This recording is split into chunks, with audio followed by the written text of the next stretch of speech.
マッシュ用のスタッドレスタイヤ6本とインディ用のスタッドレスタイヤ4本合わせて10本届きました。おはようございます。アストロタイガー改造機の細です。今日はキャンピングカーのマッシュのタイヤを新品のスタッドレスタイヤを用意し交換しましたので、タイヤの交換についてお伝えしたいと思います。これからもキャンピングカーの動画を配信していきますのでチャンネル登録お願いします。マッシュ用に使っていたスタッドレスタイヤです。マッシュ用の鉄のホイールはクリーナーで掃除するほどは汚れてないんですけれども、水洗いだけしておきます。今回このタイヤをはめるのではなくて、このホイールに新しいスタッドレスタイヤをはめてもらいます。先ほどお願いしてたタイヤ、マッシュ用のスタッドレスタイヤ6本とインディ用のスタッドレスタイヤ4本合わせて10本届きました。今回購入したのは東洋タイヤのスタッドレスになります。こちらのタイヤはキャンピングカーのマッシュ用に用意したスタッドレスタイヤになります。11月中に新品で6本用意してたんですけれども、12月になり寒くなってきましたのでスタッドレスタイヤに交換しようと思います。今回は誰でもできるように車載ジャッキを使って交換していきます。車体後方左下の外部収納に十字レンチと輪止め、タイヤ止めを入れております。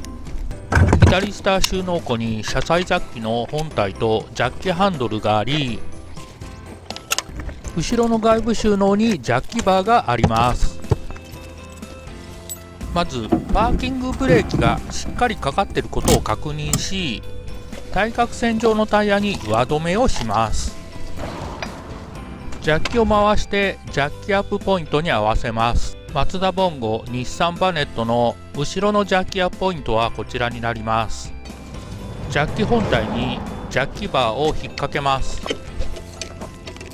ジャッキハンドルにジャッキバーを差し込み、ハンドルを回して車体を持ち上げます。まだタイヤが地面についた状態です。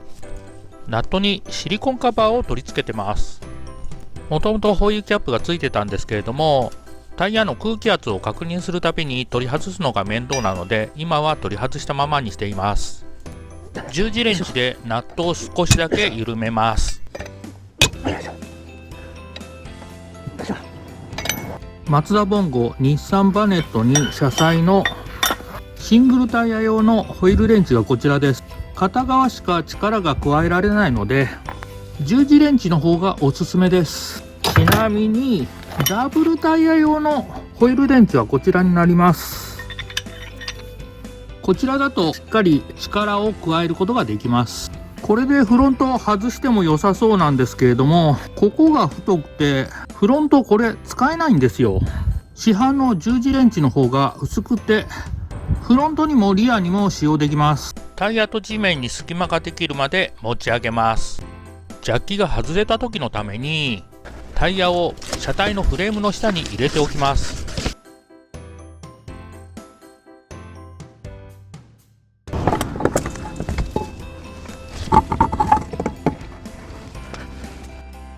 エクステンションバルブを取り付けるタイヤに付け替えます。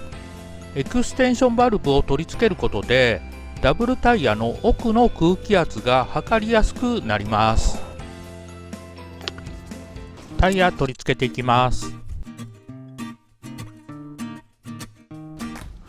この奥のバルブと手前のバルブが同じところにならないように取り付ける必要があります。私は分かりやすいようにわざと対称側にして取り付けるようにしています。ナットのテーパー部分がホイールに当たるように取り付けてください。ちなみにホンダの純正ナットはテーパーではなく球面なので流用しないようにしてください。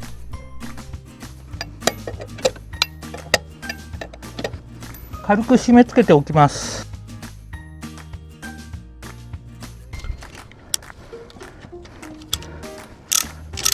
タイヤが地面につくまで下ろします。トルクレンチを使って適正トルクで締め付けていきます。こちらのマッシュのベース車両、日産パネット、マツダボンゴの場合はリアのダブルタイヤは147から167ニュートンメートルです。163ぐらいにしてみましたけど、間であれば問題ありません。マッシュのリアタイヤの場合、この延長だとここ当たってしまいます。なのでこれではなくてもっと長いタイプを使用します。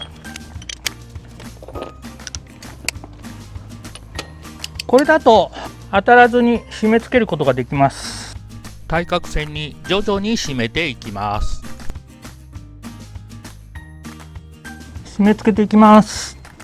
よし。よいしょ。よし。よし。しっかり適正トルクで締め付けましたけれども、この後100キロから200キロぐらい走ってまた増し締めしたいと思っております。車の取扱説明書には、タイヤを交換してから約1000キロ走行した後にナットに緩みがないことを確認してくださいとのことです。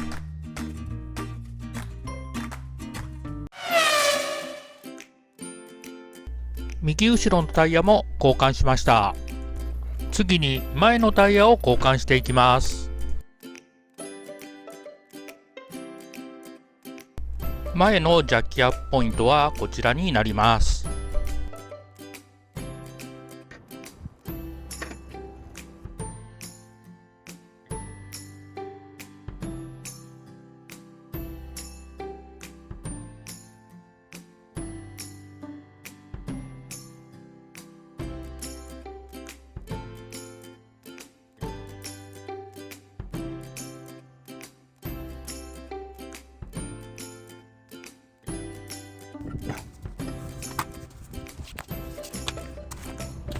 ちなみにタイヤによって回転の向きが決まってるんですけど、今回の場合は回転方向の指定はないみたいです。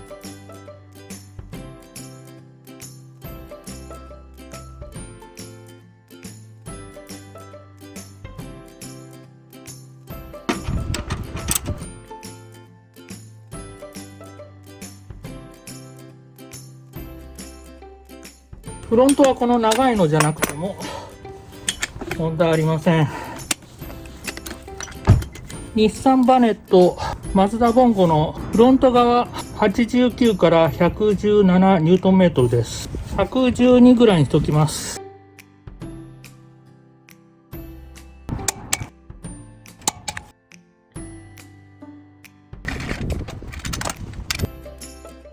あと1本交換が必要ですけれども、すべて交換し終わったらタイヤの空気圧を調整してタイヤの交換は完了です。100キロか200キロぐらい走った後にもう一度増し締めしたいと思います。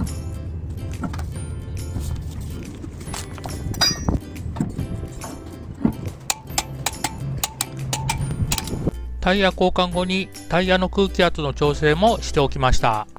はい、今回は車載ジャッキを使用したタイヤ交換についてお伝えいたしました。フロアジャッキがあればもちろんいいんですけれども、車載ジャッキでも交換は可能です。ただし十字レンチや輪止め、タイヤ止めやトルクレンチにつきましては別途購入をお願いいたします。特にマッシュのリアタイヤの交換には 250mm のエクステンションバーを使われることをお勧めいたします。さらに今回ジャッキが外れた時の保険としてタイヤを車の下に入れておきましたが、できましたらリジットラックで車体を支えた方が安全です。今回の動画が皆さんのお役に立てたら幸いです。今回の動画は以上になります。いつもいいねとコメントありがとうございます。これからも頑張って動画配信していきますのでチャンネル登録お願いします。最後までご視聴いただきありがとうございました。この動画が今年最後の長尺動画になると思います。本年本当にありがとうございました。来年もよろしくお願いします。